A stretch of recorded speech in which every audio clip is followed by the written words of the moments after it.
வாங்க வாங்க எல்லாரும்.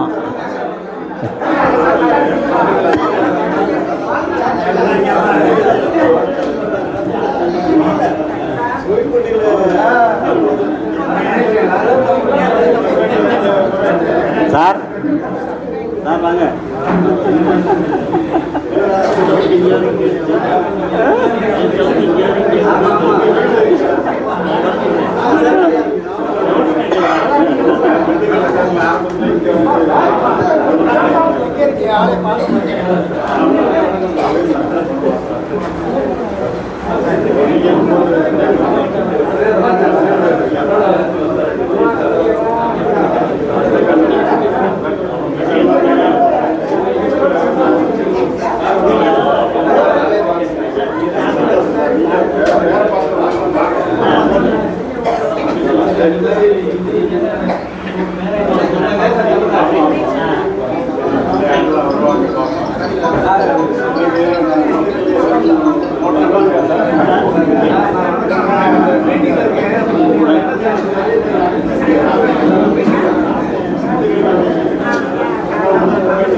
எல்லாரும் அஞ்சலி செலுத்தியாச்சா? சரி, நாம் நிகழ்ச்சியை தொடரலாம். யாராவது ஒருவர் டிஎஸ் நகரா அவர்களுடைய பெருமையை பற்றி பேச வேண்டுமானால் பேசலாம். வாங்க வாங்க. வேலுச்சாமி சார் வாங்க.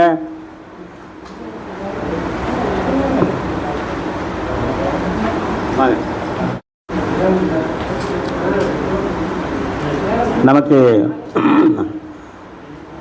ஈவன் ஆஃப்டர் ரிட்டையர்மெண்ட்டு வந்து we have been leading a very good life அப்படின்னா அதுக்கு அடிப்படை காரணம் வந்து டிஎஸ் நகரா அவர்கள். அவர் எடுத்த முன்முயற்சியின் காரணமாகத்தான் ஒரு அருமையான தீர்ப்பை 17/12/82 நாம் பெற்றோம். அதை நம்முடைய சகோதரர்களும் சந்ததிகளும் பெற வேண்டும் என்ற போராட்டத்தில் நாம் வந்து இறங்கியிருக்கின்றோம். நம்முடைய ஒர்க்கிங் அஃபிஷியல்ஸும் இறங்கியிருக்கிறாங்க. அவர்களுக்கு நம்முடைய ஆதரவை நிரம்ப காண்பித்து நாம் பழைய ஊதியத்தை பெற்றே தீர்வோம் என்ற ஒரு சபதம் எடுத்துக்கொண்டு இந்த டிஎஸ் நகரா அவர்களை பற்றியும் ஓய்வூதிய தினத்தை பற்றியும் சிறப்பாக பேசுமாறு அன்போடு அழைக்கின்றேன் திரு வேலுச்சாமி அவர்களை.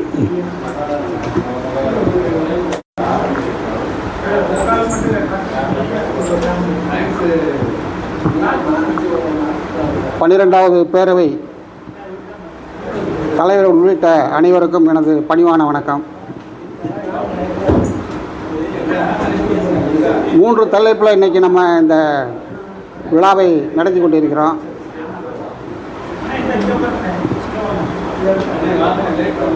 ஓய்வூதிய தினம், ஓய்வூதியர்களின் பாதுகாவலராக இருந்த திரு நகரா ஐஏஎஸ் அவர்களுடைய நினைவு தினம்.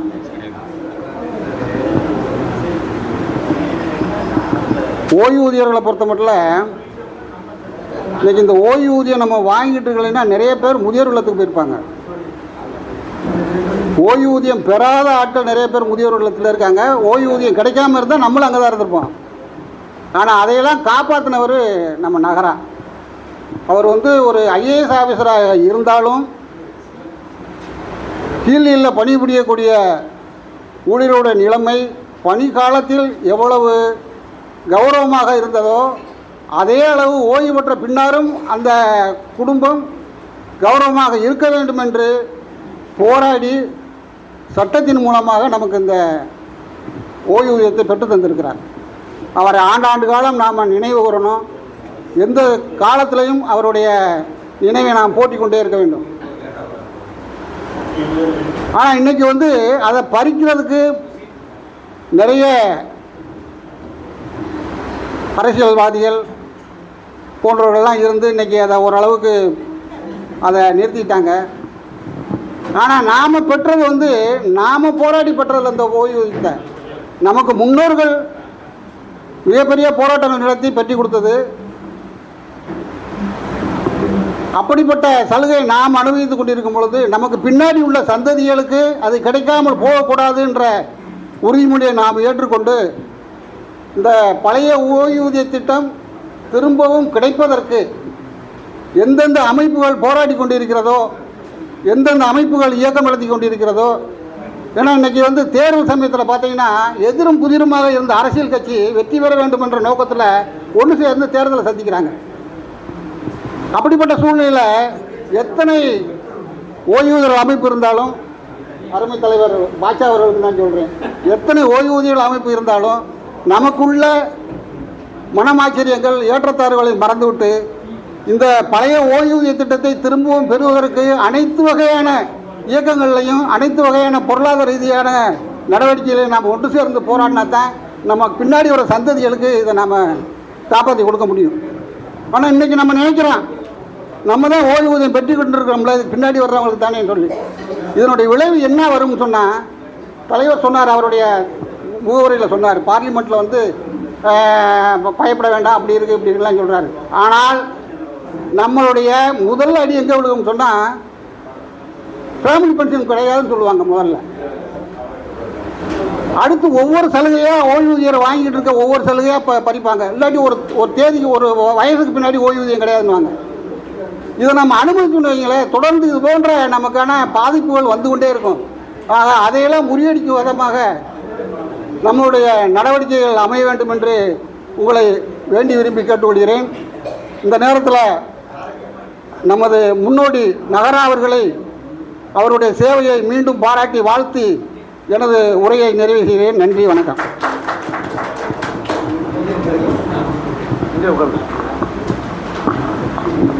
அதனால் அடுத்து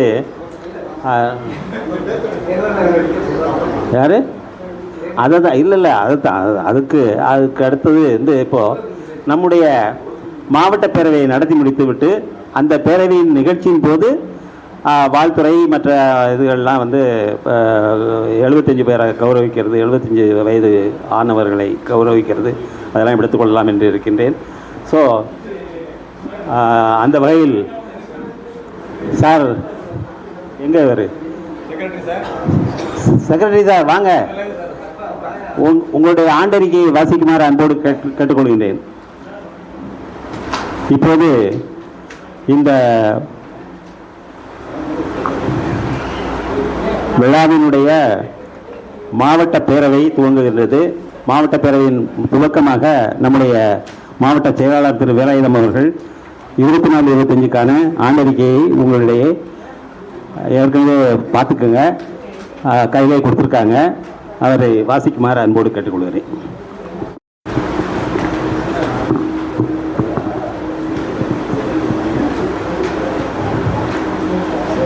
அன்பார்ந்த சகோதர சகோதரிகளே, நாம் நமது 12வது மாவட்ட பேரவையை இன்று மிகவும் சீரும் சிறப்புமாக நடத்தி கொண்டிருக்கிறோம்.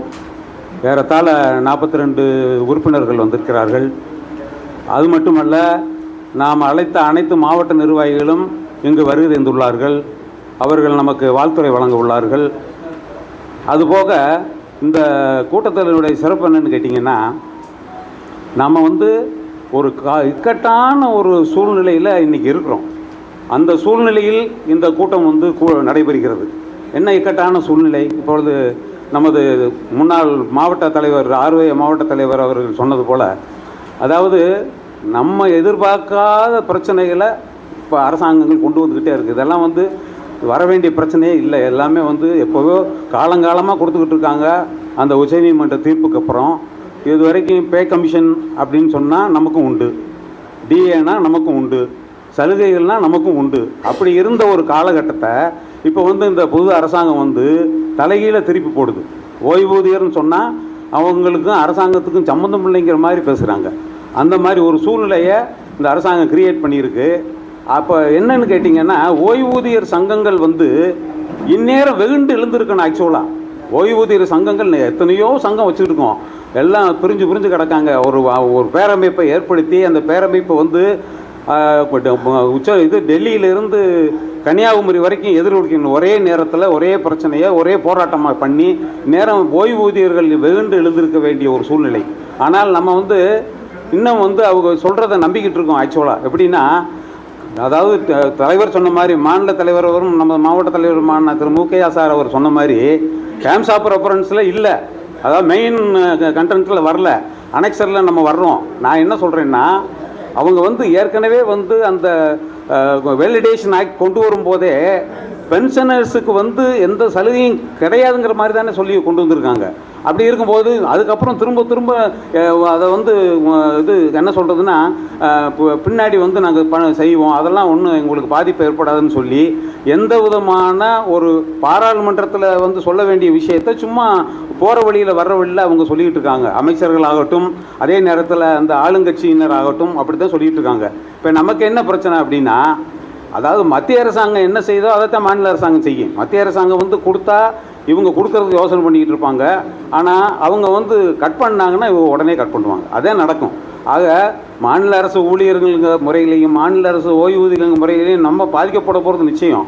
தலைவர் சொன்ன மாதிரி நம்ம போராடித்தேன் இந்த பிரச்சனைகளெல்லாம் சரி பண்ணணுமே தவிர நாம் சும்மா சாதாரணமாக இருந்து அவ்வளோ ஈஸியாக நிவர்த்தி பண்ண முடியாது. அப்போ போராடணும்னா நம்ம எல்லோரும் ஒருமைப்பாடோட ஒற்றுமையோடு இருந்து செயல்படுத்தணும். அந்த ஒற்றுமையை இப்போ நம்ம இந்த கூட்டத்திலிருந்து நம்ம ஆரம்பித்து எல்லா இடத்துலையுமே இந்த ஒற்றுமையை கிரியேட் பண்ணணுங்கிறத நான் இந்த இடத்துல உங்களுக்கு சொல்லிக்கொள்ள ஆசைப்படுகிறேன். இதோடு எனது ஆண்டறிக்கையை வாசிக்கிறேன். அனைவருக்கும் வழங்கப்பட்டுள்ளது. ஏற்கனவே எல்லோரும் படிச்சிருப்பீங்க. இருந்தாலும் நான் படிக்க வேண்டியது என்னுடைய கடமை, அதனால் படிக்கிறேன். அனைவருக்கும் எனது அன்பான காலை வணக்கங்கள். பணி நிறைவு எய்திய துணை ஆட்சியர்கள் மற்றும் மாவட்ட வருவாய் அலுவலர்களுக்கென அவர்களின் நலம் பேண மாநிலத்தில் உள்ள ஒரே தனிச்சங்கம் நமது தமிழ்நாடு மாநில பணி நிறைவு சிவில் சர்வீஸ் அதிகாரிகள் சங்கம் என்பது அனைவரும் அறிந்ததே. 12/3/2011 சென்னை வடபழனியில் உள்ள பீமாஸ் ஹோட்டலில் 33 உறுப்பினர்களுடன் ஆரம்பிக்கப்பட்டு இன்று பல்கி பெருகி 2000 உறுப்பினர்களுடன் சங்கம் சிறப்பாக செயல்பட்டு வருகிறது. அதேபோல முத்தமிழை வளர்க்க முச்சங்கம் கண்ட நமது மாமதுரையில் 10/8/2011 அன்று 10 உறுப்பினர்களுடன் பயணிக்க துவங்கிய நமது மாவட்ட கிளை இன்று 102 உறுப்பினர்களுடன் ஆள்போல் வளர்ந்து உன்னதமான செயல்பாடுடன் ஓங்கி உயர்ந்து நிற்கிறது. நமது மாவட்ட சங்கத்தினுடைய செயல்பாடுகள், நமது மாவட்ட கிளையின் செயல்பாடுகள் பிற எந்த மாவட்டத்திற்கும் சளைக்காத, அதே சமயத்தில் சவால் விடும் தன்மையில் சீர்வர நடந்து வருகிறது என்பதை மாவட்ட செயலாளர் என்ற முறையில் மகிழ்ச்சியோடு தெரிவிக்கொள்ள கடமைப்பட்டுள்ளேன். மாதந்தோறும் பொதுக்குழு கூட்டங்கள் நடத்துவதில் நமது மாவட்டம் எப்போதும் தவறுவதில்லை. இன்றைய நாள் வரை 137 கூட்டங்கள் நடத்தியுள்ளோம். அக்கூட்டங்களில் உறுப்பினர்களுடைய விவாதங்களின் அடிப்படையிலும் மாநில சங்கத்தின் முடிவுகளின் அடிப்படையிலும் 659 தீர்மானங்கள் வெடித்தெடுத்துள்ளோம். இன்றைய தேதி வரையில் கீழ்கண்ட விவரப்படி 12 மாவட்ட பேரவை கூட்டங்கள் மாண்புமை முறையில் நடத்தியிருக்கின்றோம். 14/8/2012, 24/9/2013, 23/11/2014, 9/1/2016, 18/2/2017, 10/2/2018, 9/2/2019, 10/2/2020, 18/9/2022, 28/10/2023, 30/1/2024, இன்று நடைபெறுகின்ற 13/25 என்று நடைபெறுகின்ற 12வது நம்ம பேரவை கூட்டம். ஆக இத்தனை பேரவை கூட்டங்களை சிறப்பாக வருடந்தோறும் நடத்தி வந்திருக்கிறோம். கொரோனா காலத்தில் தான் நாம் 2 ஆண்டுகள் நடத்த முடியவில்லை. மற்ற காலத்துல எல்லாம் நம்ம ரெகுலராக நடத்திக்கிட்டு இருந்திருக்கோம். இது நமக்கு மிகவும் பெருமை சேர்க்கக்கூடிய ஒரு விஷயமாகும். இதற்கிடையில் 5வது மாநில செயற்குழு கூட்டத்தை நாம் 17/3/2013 21வது மாநில செயற்குழு கூட்டத்தை 10/2/2020 மாநிலமே பாராட்டும் வகையில் சிறப்பான முறையில் யாருமே அதுவரை செய்யாத வகையில் நடத்தியிருக்கிறோம். இங்கனம் நமது சங்க கடமைகளை மிகுந்த சீரோடும் சிறப்போடும் சிரத்தையோடும் அக்கறையோடும் தொடர்ந்து தொய்வில்லாமல் நடத்துவதில் நமக்கு நிகர் நாமே என்பதை நிரூபித்துக் கொண்டிருக்கிறோம். மாநில சங்க பணிகளில் நமது ஈடுபாடு இதுவரை மாநில சங்கத்தால் நடத்தப்பட்ட 15 ஆண்டு பேரவை கூட்டங்களிலும் 29 மாநில செயற்குழு கூட்டங்களிலும் 24/8/2013 புதுக்கோட்டையில் நடைபெற்ற நமது சங்கத்தின் 1வது மாநில மாநாட்டிலும் அதிக அளவில் நமது மாவட்ட உறுப்பினர்கள் கலந்து கொண்டு சிறப்பித்துள்ளோம். இங்கனம் இம்மாவட்ட கிளையானது மாவட்ட சங்க நடவடிக்கைகளிலும் முழு ஈடுபாட்டுடன் பங்காற்றி வருகிறது என்பதை பெருமையோடு சொல்லிக்கொள்ள விரும்புகிறேன். இனி இம்மாவட்ட கிளையின் 2024-25 ஆண்டின் செயல்பாடுகளை விளக்க விளைகிறேன். அறிக்கை ஆண்டு 2024-25 செயல்பாடுகள். குடும்ப நிதி உங்களுக்கு தெரியும், மாநிலத்திற்கே முன்னோடியாய் நமது மாவட்டத்தில் ஆரம்பிக்கப்பட்ட குடும்ப நல திட்டம் 17/3/2013 முதல் சிறப்பாக செயல்பட்டு வருகிறது. முதலில் இத்திட்டத்தில் வழங்கப்பட்ட தொகை ரூபாய் 5000 ஆகும். இத்தொகை 1/1/2024 முதல் 10,000 உயர்த்தி வழங்கப்பட்டு வருகிறது. இத்திட்டத்தின் கீழ் அறிக்கை ஆண்டில் கீழ்கண்ட ஒரு நபரின் குடும்பத்திற்கு குடும்ப நிதி வழங்கப்பட்டுள்ளது. தெய்வத்திரு ஏ பிரம்மநாயகம் 22/25 இறந்துள்ளார். அவருக்கு வழங்கிய தொகை 10,000. இதுவரை நமது மாவட்டத்தில் இத்திட்டத்தின் கீழ் 27 உறுப்பினர்களின் குடும்பங்களுக்கு ரூபாய் 1,50,000 வழங்கப்பட்டுள்ளது. இதன் மூலம் நான் தெரிவிக்க விரும்புவது என்னவென்றால், இச்சங்கம் உறுப்பினர்களின் இறுதி மூச்சு வரை மட்டுமல்ல, அவர்கள் இறந்த பிறகும் அவரது இறுதி சடங்கிற்கும் உதவி வருகிறது என்பதே. 2, மாநில மையத்தின் வேண்டுகோளுக்கு இணங்க மாநில வளர்ச்சி நிதி ரூபாய் 50,000 நமது உறுப்பினர்களின் எண்ணிக்கை அடிப்படையில் ரூபாய் 50,000 முழுவதும் வழங்கப்பட்டுள்ளது என்பதை பெருமையுடன் தெரிவித்துக் கொள்கிறேன். நமது மாவட்டத்தின் 10ஆம் ஆண்டு பேரவையில் நிறைவேற்றப்பட்ட முக்கிய தீர்மானமான நாங்கள் இருக்கிறோம் என்ற நம்பிக்கையை ஏற்படுத்தும் வகையில் 80 வயதை தாண்டி முதுமை மற்றும் நோயால் பாதிக்கப்பட்டு உடல்நலம் கொண்டு வீட்டிலேயே முடங்கி கிடக்கும் நமது உறுப்பினர்களை மாதந்தோறும் அவர்களது வீட்டிற்கு நிர்வாகிகள் அனைவரும் சென்று பார்த்து ஆறுதல் கூறி வருகிறோம் என்பதையும் அவர்களுக்கு தேவையான உதவிகளை செய்து வருகிறோம் என்பதையும் சுட்டிக்காட்ட விரும்புகிறேன். மாநில மையம் தனது உறுப்பினர்களான மாவட்ட வருவாய் அலுவலர்கள் மற்றும் துணை ஆட்சியர்களின் ஊதிய முரண்பாடுகளை களையும் பொருட்டு அரசிடம் தொடர்ந்து முறையிட்டும் அரசு செவிமடுக்காத நிலையில் உயர்நீதிமன்றத்தில் வழக்கு தொடுப்பது என தீர்மானம் இயற்றப்பட்ட தீர்மானத்தின் பேரில் மெட்ராஸ் உயர்நீதிமன்றம் மதுரை பெஞ்சில் 4 வழக்குகள் தாக்கல் செய்யப்பட்டுள்ளன. இவ்வழக்குகளை விரைந்து முடிவுக்கு கொண்டு வர நமது மாவட்ட தலைவர் திரு எஸ் மூகே அவர்களுடன் இணைந்து மாவட்ட நிர்வாகிகளும் வழக்கு குழு உறுப்பினரும் வழக்கறிஞருமான நமது உறுப்பினர் திரு ஜி ராஜேந்திரன் அவர்களும் செயல்பட்டு வருகிறோம் என்பதை இத்தருணத்தில் சுட்டிக்காட்ட விரும்புகிறேன். மாதந்தோறும் பொதுக்குழு கூட்டங்கள் நடத்தப்படுவதால் 19/12/2024 நடைபெற்ற கூட்டத்தில் ஓய்வூதியர்களின் தந்தை என்று போற்றப்படும் டிஎஸ் நகரா அவர்களுக்கு புகழஞ்சலி செலுத்தும் நிகழ்ச்சியும் 15/3/2025 நடைபெற்ற கூட்டத்தில் சங்க அமைப்பு தினமும் வெகு சிறப்பாக கொண்டாடப்பட்டது என்பதை தெரிவித்துக் கொள்கிறேன். அறிக்கை ஆண்டில் 2024 டிசம்பர் மாதத்தில் 2025ஆம் ஆண்டுக்குரிய காலண்டர்கள் வழக்கம் போல் உறுப்பினர்களுக்கு விலையில்லாமல் வழங்கப்பட்டன. நமது உறுப்பினர்கள் இறக்கும் தருவாயில் அவர்களது மரண செய்தி நமது டாசோரா மதுரை வாட்ஸ்அப் குரூப்பில் தலைவர் அல்லது செயலாளர் அவர்களால் வெளியிடப்படுகிறது. இவ்வாறு வெளியிடப்படும் மரண செய்திகளில் அவர்களது போட்டோவை தவறாமல் வெளியிட இப்போது நடவடிக்கை எடுக்கப்பட்டுள்ளது என்பதை தெரிவித்துக் கொள்கிறேன். நமது உறுப்பினர்கள் ஒருவரை பற்றி ஒருவர் தெரிந்து கொள்வது அவசியம் என்பதால் ஒவ்வொரு உறுப்பினரும் அவரவர் பணியாற்றிய இடங்கள், அங்கே அவர் சந்தித்த சவால்கள், அவர் பெற்ற வெகுமதிகள் ஆகியவற்றை பற்றி சுய விளக்கம் அளித்தல் நலமாயிருக்கும் என்று உறுப்பினர்கள் கேட்டுக்கொண்டதன் பேரில் உறுப்பினர் அறிமுகம் என்ற ஒரு திட்டத்தை துவங்கி ஒவ்வொரு மாதாந்திர கூட்டத்திலும் குறைந்தபட்சம் 2 தன்னிலை விலைக்கும் அளிக்க ஏற்பாடு செய்யப்பட்டுள்ளது. மத்திய அரசால் மார்ச் 2025 பாராளுமன்றத்தில் தாக்கல் செய்யப்பட்ட நிதி மசோதாவில் 2026 அமைக்கப்படவுள்ள 8வது ஊதிய குழுவின் பலன்கள் ஓய்வூதியர்களுக்கு கிடைக்காது என்று தெரிய வருகிறது. இங்கு ஓய்வூதியர்கள் வாழ்வாதாரத்தை பெரிதும் பாதிக்கும் செயலாகும். எனவே இந்த சட்டத்தை திரும்பப் பெற கூறி அனைத்து ஓய்வூதிய சங்கங்களும் போராடி வருகின்றன. அதன்படி நாம் சார்ந்துள்ள அகில இந்திய ஓய்வூதியர் சம்மேளனம் all India federation of pension association போராட்டங்கள் அறிவித்து அகில இந்தியாவிலும் தமிழ்நாட்டிலும் போராட்டங்களை நடத்தி வருகிறது. அப்போராட்டங்களில் நாம் திரளாக கலந்து கொண்டு அப்போராட்டங்களுக்கு வலிமை சேர்க்க வேண்டும் என தீர்மானம் ஏற்றி செயல்படுத்த மாநில சங்கத்தை நாம் வலியுறுத்தியுள்ளோம். நமது சங்கத்தின் முன்னாள் மாநில தலைவர் திரு கோவிந்தராஜன் அவர்கள் நமது சங்கத்தின் நிதியை தவறாக பயன்படுத்தி புதுக்கோட்டையில் கட்டியுள்ள சங்க கட்டடத்தை மீளப்பெற நடவடிக்கை மேற்கொண்டமைக்காக நமது மாநில தலைவர், மாநில பொதுச் செயலாளர், மாநில பொருளாளர் ஆகியோர் மீது மொத்தம் 20 லட்சம் மானிய கோரி வழக்கு தொடுத்துள்ளார். இது ஒரு முறையற்ற செயலாகும். எனவே அவர் மீது எதிர் நடவடிக்கை மேற்கொள்ள மாநில சங்கத்திற்கு கோரிக்கை அனுப்பப்பட்டுள்ளது. முடிவுரை: இம்மாவட்ட கிளையானது சங்க கடமைகளில் தொய்வோ துவல்வோ இன்றி சிறப்பாக செயல்பட்டு வருகிறது என்பதையும், வருடம் தவறாமல் மாவட்ட பேரவை கூட்டங்கள் நடத்தி வருகிறது என்பதையும் பெருமையோடு கூறிக்கொள்வது மாநில சங்க நடவடிக்கைகளுக்கு என்றென்றும் உறுதுணையாக இருப்பதோடு நமது உறுப்பினர் நலன் காக்க என்றென்றும் பாடுபடுவோம் என்று தெரிவித்து எனது அறிக்கையை நிறைவு செய்கிறேன். நன்றி, வணக்கம்.